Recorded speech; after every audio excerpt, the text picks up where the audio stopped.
Donc, on est avec Martha Guimard pour parler de l'activité de mantrailing. Donc, Martha, vous exercez principalement en région parisienne, je Oui, crois, dans hein? les C'est bien. Yvelines, dans le 78. Voilà, c'est cela.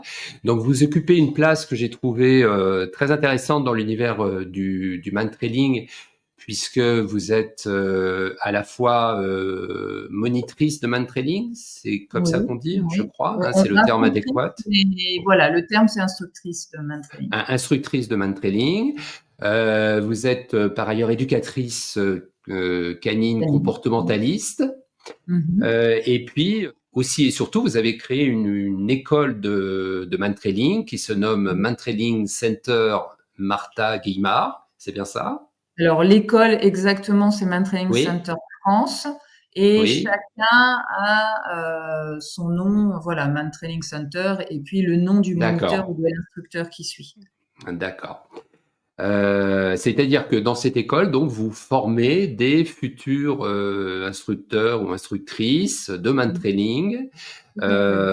Justement, ça prend combien de temps de former un instructeur ou une instructrice? Alors, là, je forme en initiation, d'accord? Parce Mhm, que pour se performer en main training, il faut quand même des mois, voire des années d'entraînement, d'accord? mhm, mhm, Donc là, je mhm, forme sur 2 semaines, mais c'est 2 semaines séparées d'un mois.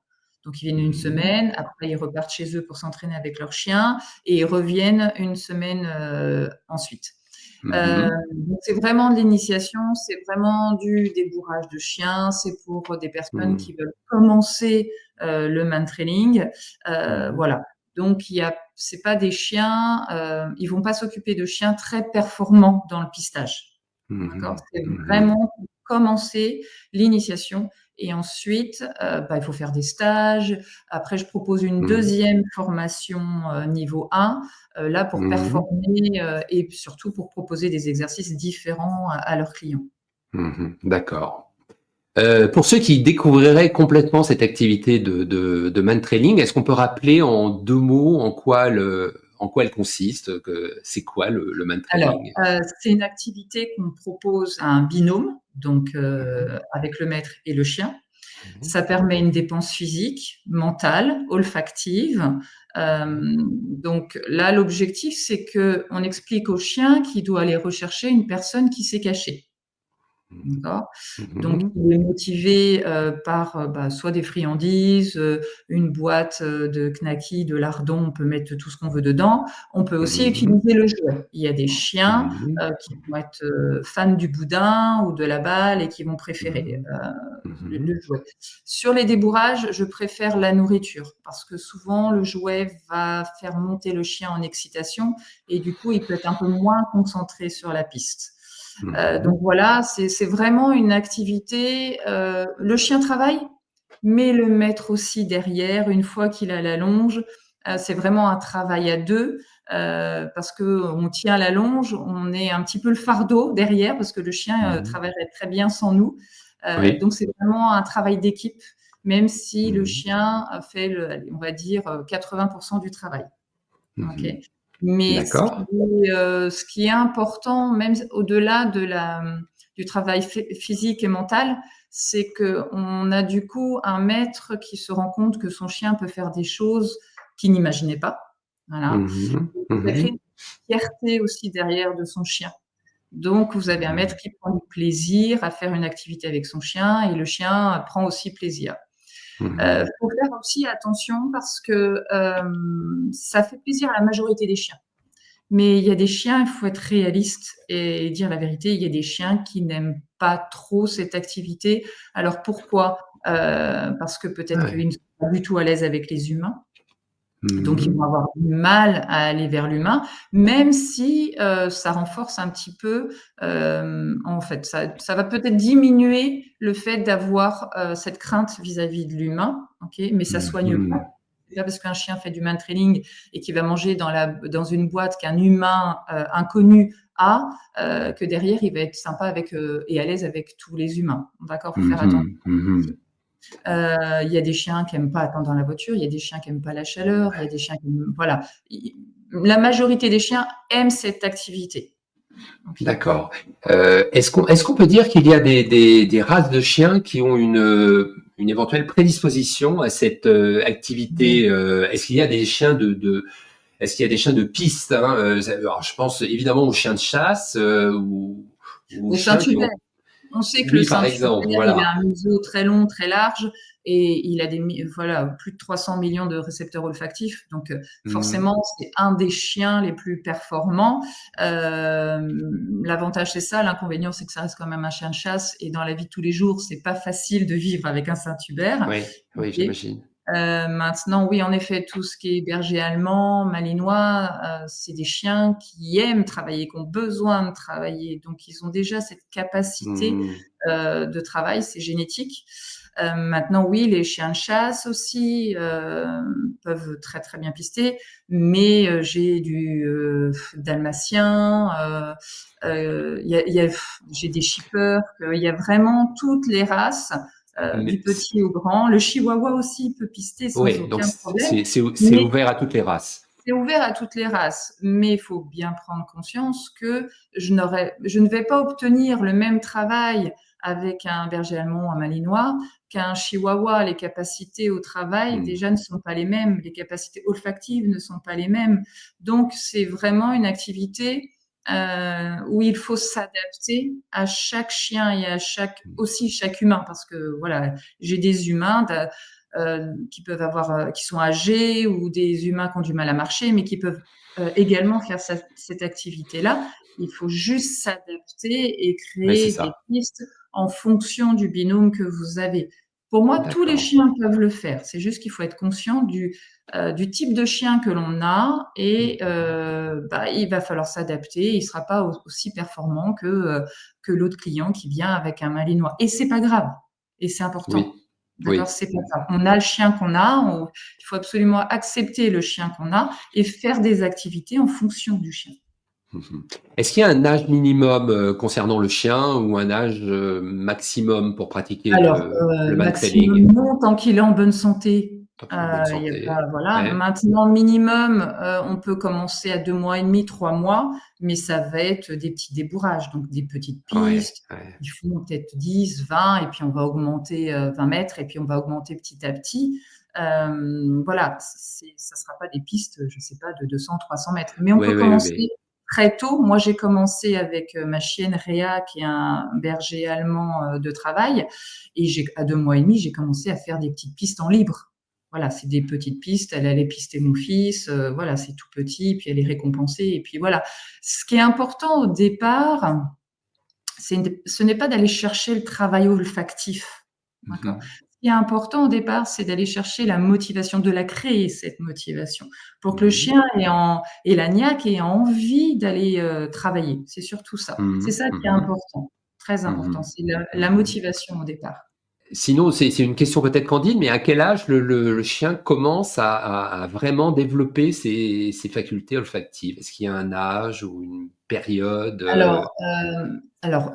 Non, parce que il Non? grandit, voilà, il grandit, il va développer Ouais. ses récepteurs olfactifs, mais euh, je ne peux pas attendre d'un chien, mais même pour nos humains, parce que moi j'ai des ados, mais on peut pas attendre d'un chien de 6 mois d'effectuer le travail d'un chien de 2 ans, par exemple. Mhm. D'accord? Mhm. Donc, l'évolution va se faire petit à petit. Si vous commencez avec un chiot, moi, je fais avec un chiot plusieurs mois en libre. Mhm. Voilà, en libre. Et puis, petit à petit, on va augmenter la taille des pistes. Et puis, un jour, on va lui mettre le harnais avec la longe. Et là, on va voir, avec la longe, on va avoir un travail différent. Parce que là, vous avez un humain qui tient le chien. Donc Mhm. voilà, comme sur cette photo. Mhm. Donc je peux Mhm. pas dire vraiment s'il y a un âge. Tout dépend si j'ai un client qui va venir par exemple une fois par semaine. L'évolution Mhm. va être très rapide. Si j'ai un client qui vient une fois tous les 2 mois, bah, j'aurai pas du tout la même évolution. On est d'accord? Mhm. Tout Mhm. dépend de l'entraînement, mais comme dans l'éducation canine aussi. Alors la récompense pour le chien, c'est généralement de la nourriture, mais est-ce que ça peut être autre chose? Oui, oui, oui. Alors la nourriture, moi j'aime bien débourrer avec la nourriture. Oui, Après, ça peut être le boudin, le oui. frisbee, la balle, tout ce qui fait plaisir au chien. C'est ça. On Mmh. n'est pas là pour faire plaisir à l'humain, mais surtout d'abord faire plaisir au chien. Qu'est-ce qui va le motiver à aller travailler en fait? Mmh mh. D'accord? Mmh. Donc oui, oui. Sinon, quels accessoires sont nécessaires pour le mantrailing? Est-ce qu'il faut des accessoires particuliers ou pas? Alors oui, le harnais. Aujourd'hui, nous, on fabrique nos propres harnais parce que c'est vrai que j'ai eu beaucoup de difficultés avec ma chienne parce Oui, qu'elle elle fait 39 kilos, elle tracte très très fort et tous les harnais, j'ai dû en acheter 5 ou 6, tous les ah harnais en oui, fait montaient au niveau de la gorge. Donc, comme d'accord. elle tracte énormément et qu'elle pose beaucoup sa truffe au Ouais, sol, et ben, les harnais appuyaient sur sa gorge et en fait, ça la gênait et ça faisait un bruit très fort. Donc, je ne sais pas si elle avait mal en tout cas, mais c'est très gênant. Donc, du coup, aujourd'hui, on fabrique nos propres harnais qui viennent vraiment à Y pour éviter que ça mmh remonte sur la gorge. mh. Longe, Mmh. longe en biotane ou en cuir. Donc, Mmh. nous, on fabrique les longes en biotane, mais pas en cuir. Mais c'est vrai que le cuir, moi, je préfère le cuir avec ma chienne, comme elle traque très fort, c'est moins rigide. En fait, on a une petite souplesse D'accord. avec le cuir. Voilà pour le matériel. Et puis moi, j'utilise des gants aussi. C'est pour moi, c'est, Oui. je dirais même vital les gants. Oui, pour éviter la friction, que si Ah le oui, chien, tire très fort. Oui. ouais, moi j'ai des gants, en cuir et je les change 3 fois, voire 4 fois par an. Ah d'accord, Ouais. oui, Oui, quand parce même. que ça, en fait, le cuir vient limer petit à petit le gant et au bout d'un moment, voilà. Donc, Alors, là, sur la photo, on voit un univers qui est, je sais pas, qui est urbain ou qui est semi-urbain. Justement, oui, là, oui. ouais, c'était même rural parce qu'en fait, il y avait des Ah bon, champs à c'était côté. rural. D'accord, Ouais, là, d'accord. c'était rural, on dirait pas, mais si je me souviens bien, ça devait être, ouais, ça devait être rural. Il devait y avoir des champs à côté. Et d'accord. Ma question, c'est en fait, dans quel type d'environnement le mantrailing peut-il se dérouler, en fait? Alors, idéalement en forêt. D'abord, D'accord. moi, je Mmh. débourre tous les chiens en forêt. C'est là Mmh. où il y a le moins de pollution. Il y a beaucoup de Mmh. végétation. Donc, pour que l'odeur stagne et se développe, rien de mieux que la forêt. Ensuite, Mmh. le rural, c'est les champs ou les chemins de forêt. Donc, on commence à avoir un peu plus de pollution. Et ensuite, semi-urbain, c'est tout ce qui est zone d'activité d'entreprise ou centres commerciaux, voilà. Et après, il y a l'urbain où on est en ville. Voilà. Mmh. Mmh. Mais idéalement, voilà, moi, je préfère commencer en forêt. D'accord. Alors, si on a, je vais prendre exceptionnellement mon cas personnel. J'ai un chien qui est réactif aux voitures. Mhm.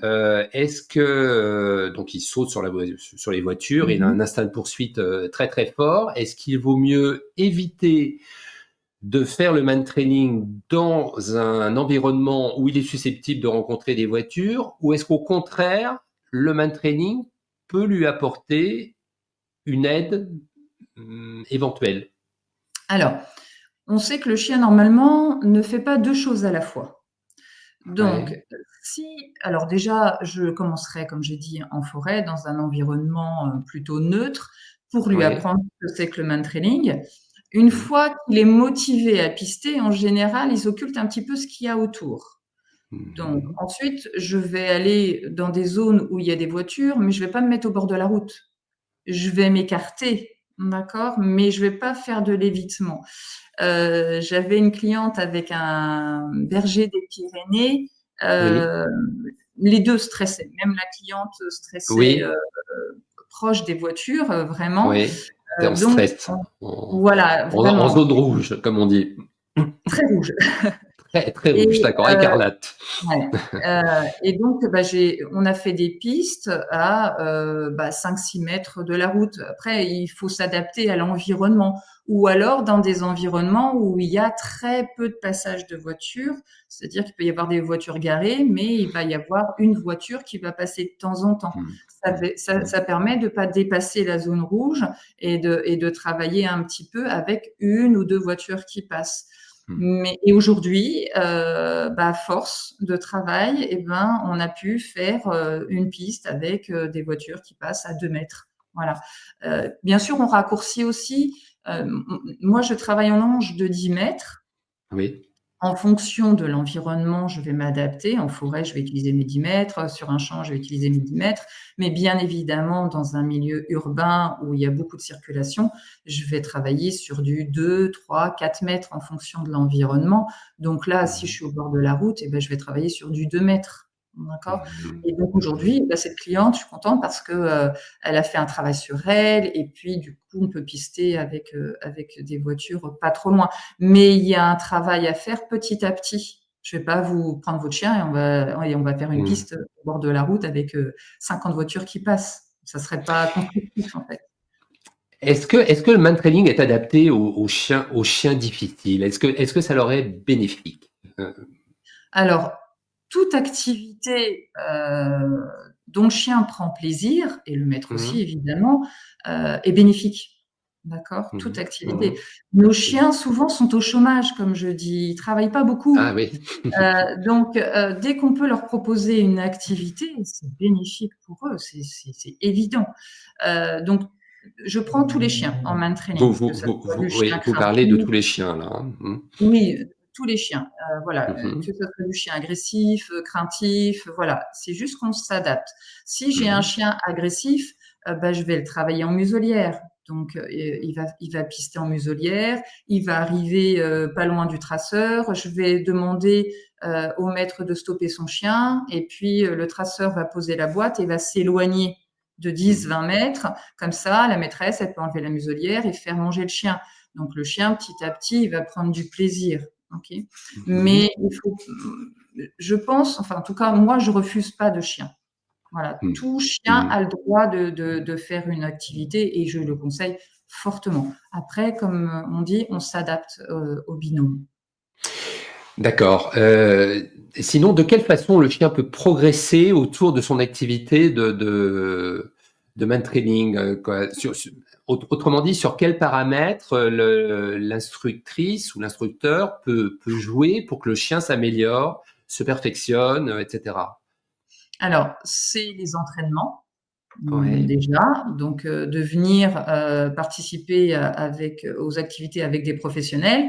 Mais après, c'est aussi des entraînements à la maison qu'on peut faire aussi avec un membre de la famille, son mari, ses enfants, voilà, et de Mmh. faire des petites pistes. Je dis toujours, ce qui est important, c'est pas la distance de la piste, ce qui est important, c'est la qualité du travail du chien. D'accord? Mmh. Donc Mmh. plus, vous allez créer des entraînements avec alors après tout dépend des chiens, parce qu'il y a des chiens, vous allez pouvoir, travailler avec eux sur 200 mètres. Il y a des chiens, vous allez pouvoir travailler avec eux sur 1 kilomètre. C'est vraiment tout dépend vraiment des compétences du chien. Mais, voilà, plus vous allez vous entraîner, dans des milieux avec de la végétation et puis après vous allez rajouter du gris, qui est Mmh. du béton, des trottoirs, tout ça. Plus vous allez vous entraîner sur des petites pistes, plus vous allez monter la motivation. Et plus vous allez monter cette motivation, et plus le chien sera performant puisqu'il aura envie de faire. Okay. Mais il faut pas Mmh. faire comme je vois malheureusement sur les Mmh. réseaux des Mmh. pistes de 2-3 kilomètres. Tous les chiens ne peuvent pas faire ça. Ah oui. Faut... Non, non, il faut Mmh. oublier. Mmh. Voilà, certains peuvent, bien évidemment, mais la majorité des chiens, on parle de vrai main-training honnête, d'accord? C'est du Oui. chien qui travaille pour de vrai, on ne pousse pas le chien, ça va être des pistes, De peut-être quoi? 300 200. mètres, 400 Alors mètres? oui, c'est dans ces eaux-là, en fait, c'est Oui. dans ces Mmh. eaux-là. Moi, j'ai déjà fait plus d'1 kilomètre avec ma chienne, mais Oui. je le fais pas souvent. C'est pas ce qui m'intéresse le plus, en fait. D'accord. Voilà. Très bien, c'est très intéressant. Quand on est, une autre question que je me suis posée, c'est quand on est instructeur de man-trailing, donc il faut être capable d'apprécier les possibilités du chien, bien sûr, mais aussi celles du, du conducteur, c'est-à-dire de l'humain qui forme le tandem avec le chien. Donc, quelles sont les consignes principales qu'on peut communiquer à l'humain? Parce que on pourrait penser naïvement que bon, bah, c'est le chien qui fait tout le travail et puis Ouais, l'humain, il n'a rien à faire finalement. ouais.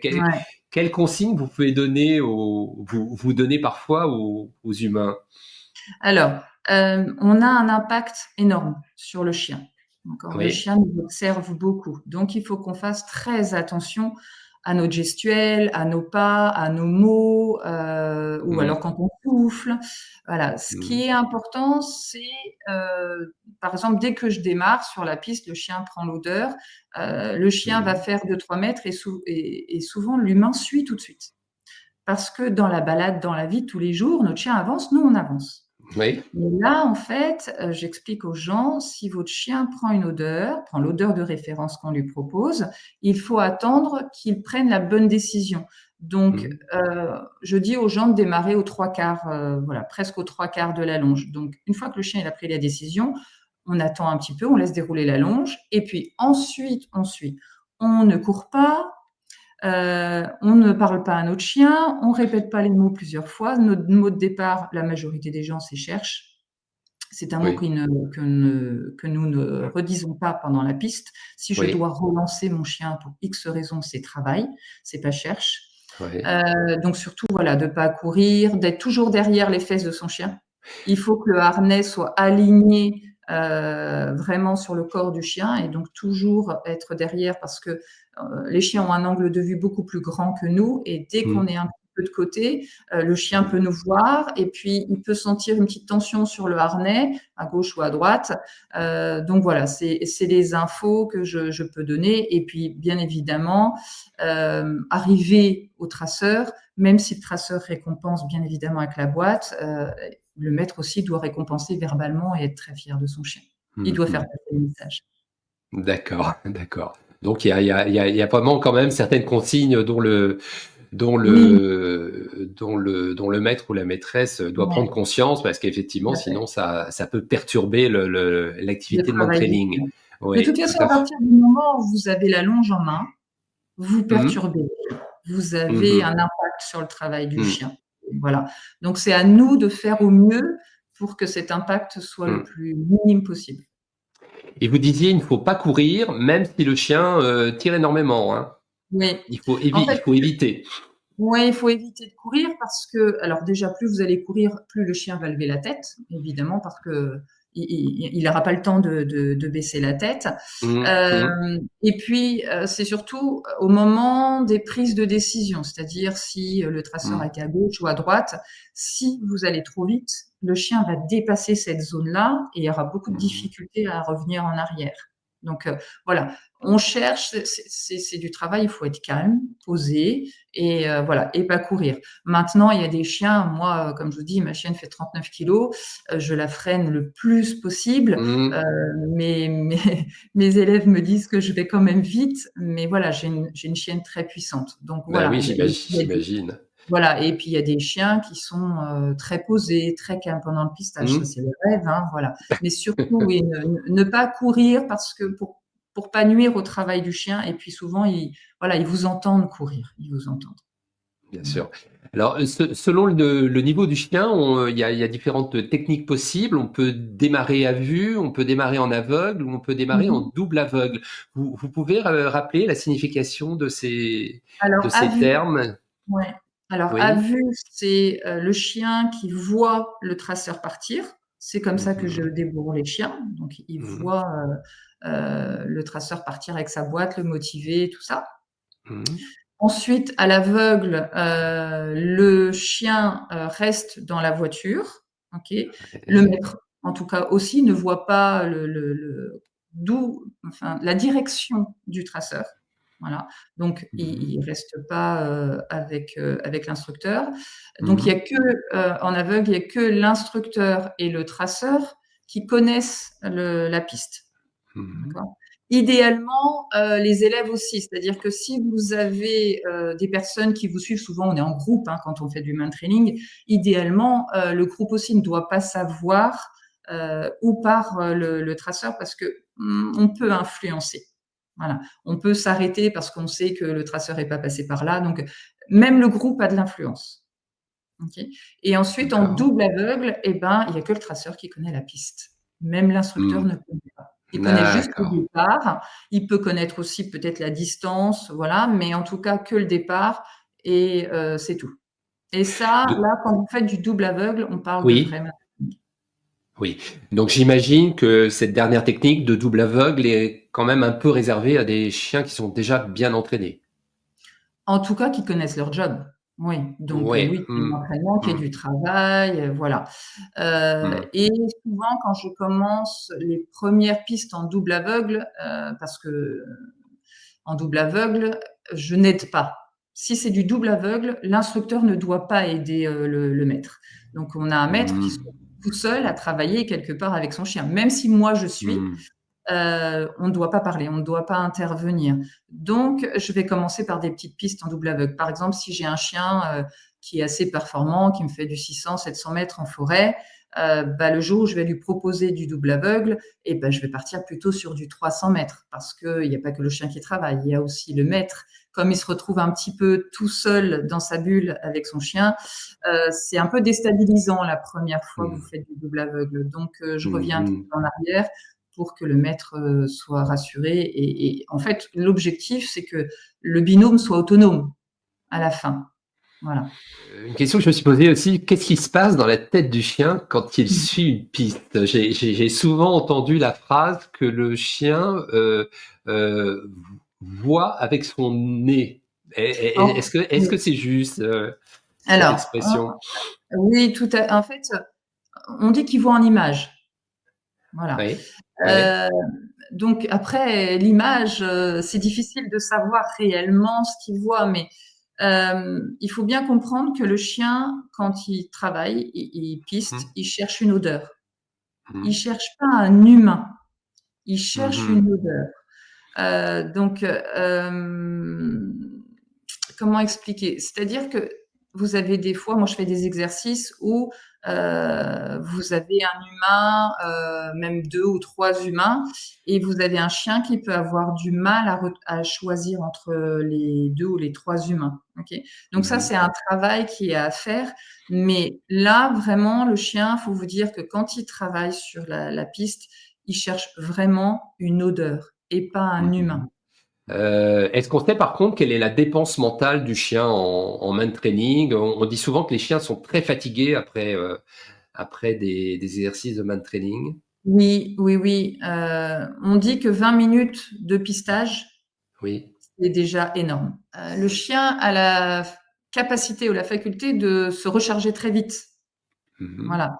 Donc, ça fatigue énormément. 20 minutes de pistage, oui, ça fatigue, hein, ça fait plusieurs heures de balade, si vous voulez, mais Mmh. il va se recharger assez vite.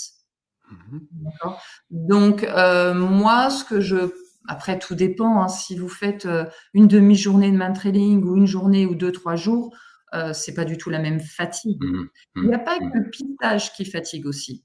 Il y a le fait de rester aussi en voiture parce qu'ils ne sont pas chez eux Eh et oui. ils dorment pas en voiture.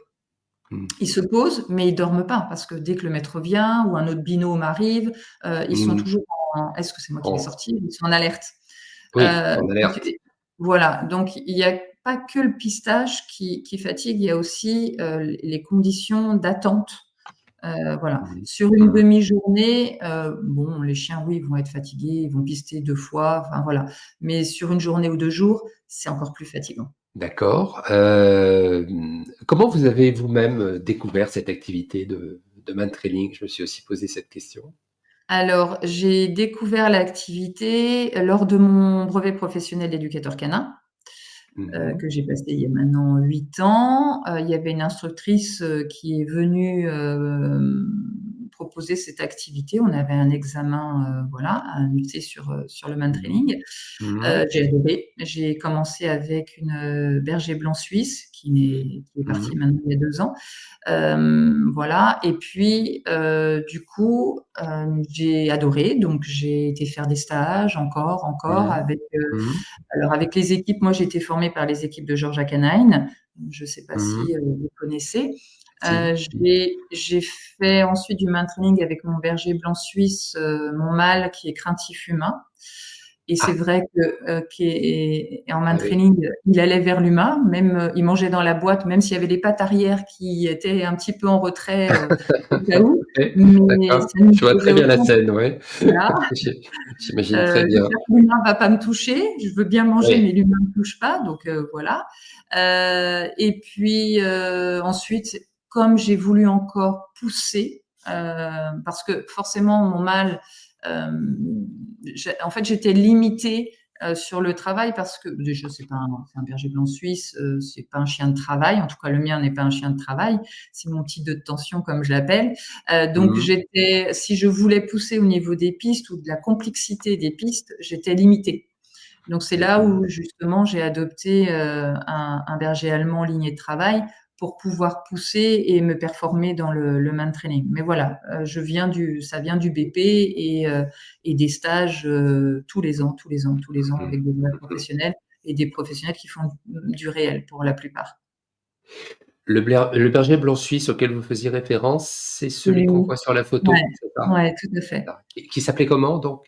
Nil, lui c'est Nil. Nil. Nil. Voilà. D'accord. Est-ce qu'il y a une différence sinon entre l'activité de man trailing qu'on connaît à titre de loisir et l'activité de recherche de personnes à titre professionnel dans un cadre criminel, par exemple? Et s'il y a des différences, quelles sont-elles à ce moment-là? Alors, chez moi, non, il n'y a pas de différence. Je Mhm. travaille dans les mêmes conditions comme si c'était du réel. D'accord? D'accord. Mhm. Mais j'explique bien aux gens que ça reste du loisir, on va sauver la vie de personne.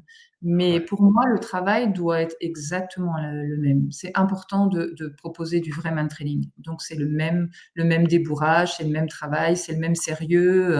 On pousse pas le chien jusqu'à la victime. Si le chien n'y arrive pas, on arrête et c'est voiture. C'est important pour moi, ça c'est très très important d'expliquer que on fait du vrai main training, même si ça reste du Mhm. loisir. C'est pour ça que je vais pas proposer un chien qui est pas très performant, je vais pas lui proposer des pistes de 2-3 km, ça n'a aucun sens en fait, aucun sens. Ouais, ouais, d'accord, je comprends mieux. Je comprends mieux. Donc, pour ceux qui voudraient se former en tant que professionnel de man training, comment se déroulent les cours? Donc, il y a une formation, vous en avez un petit peu parlé tout à l'heure, mais il y a une Oui, formation, il y a une formation théorique, il y a de la oui, pratique. Comment ça se passe? la première journée, donc il y a 2 semaines, hein, sur la première semaine, Oui, la première journée c'est de la théorie.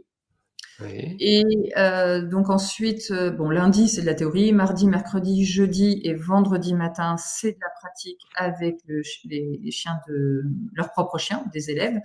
Et le Mhm. vendredi après-midi, c'est vidéo, c'est-à-dire je filme toutes les vidéos de la semaine, tous les chiens D'accord. en fait, de Mhm. la semaine qui ont travaillé, et on fait une analyse sur le vendredi Mhm. après-midi. Mhm. Voilà. Deuxième semaine, ils reviennent avec leurs chiens. Le lundi, voilà, parce qu'en général, c'est du lundi au vendredi. Le lundi, on retravaille leur chien pour voir Mhm. s'il y a une évolution, quelle a été l'évolution.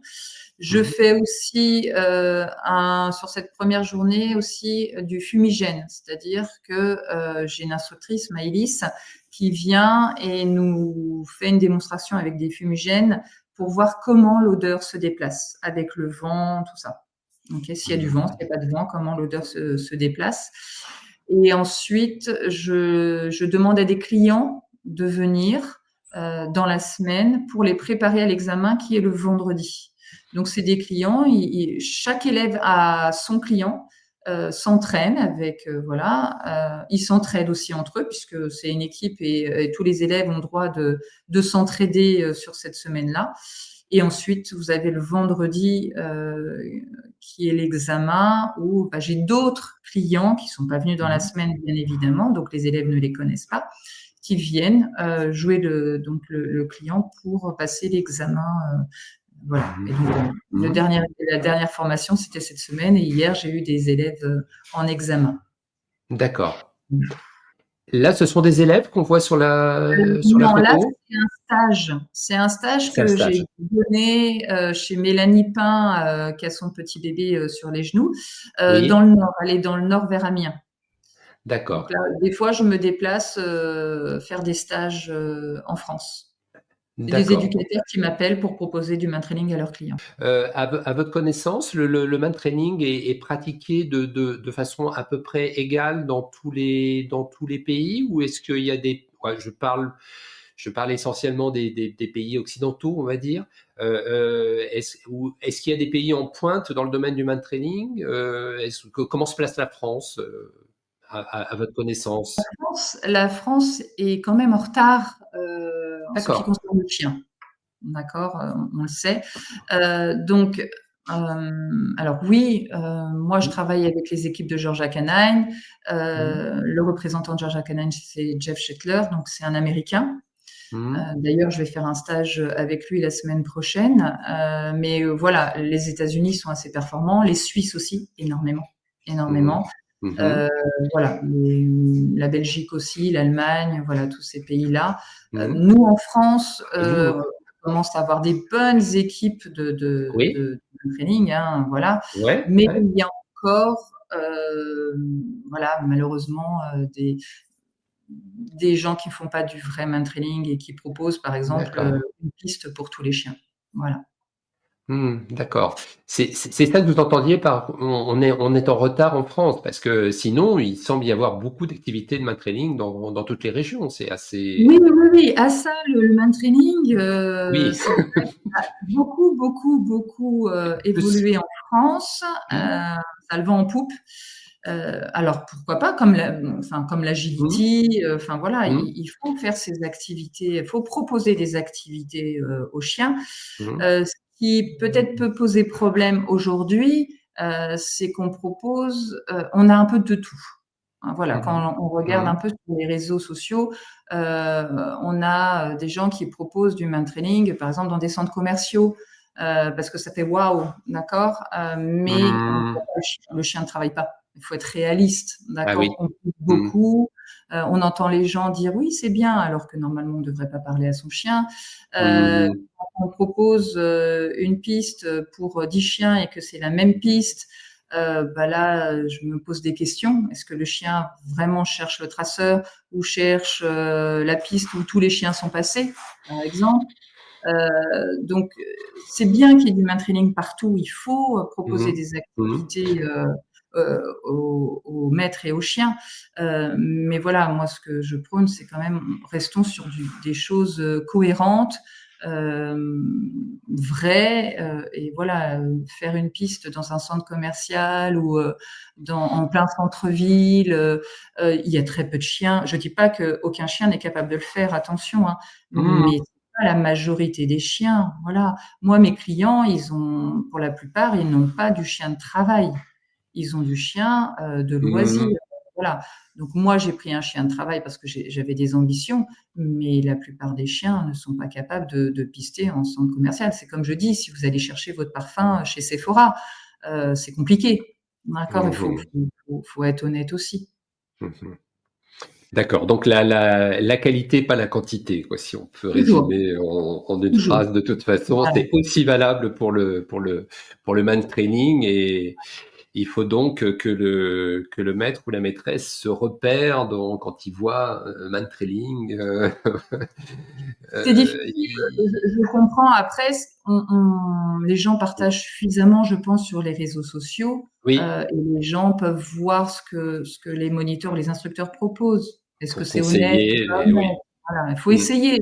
Il faut mm. essayer. Voilà, moi, j'avais déjà été voir il y a quelques années du man training où c'était 24 heures de pause, donc la veille en plein Ah oui. centre-ville. J'ai bien vu et c'est la même piste pour tout le monde. J'ai bien vu que le chien travaillait pas. Il était focus sur l'instructeur. Voilà, il y avait de Mm, l'autoguidage en fait. mm, Voilà. mm, Donc, et c'est là où j'ai rencontré les équipes de Georgia Canine et je me suis dit là, on est sur du vrai, on est sur du travail sérieux. On n'est pas là mm, pour pousser le chien.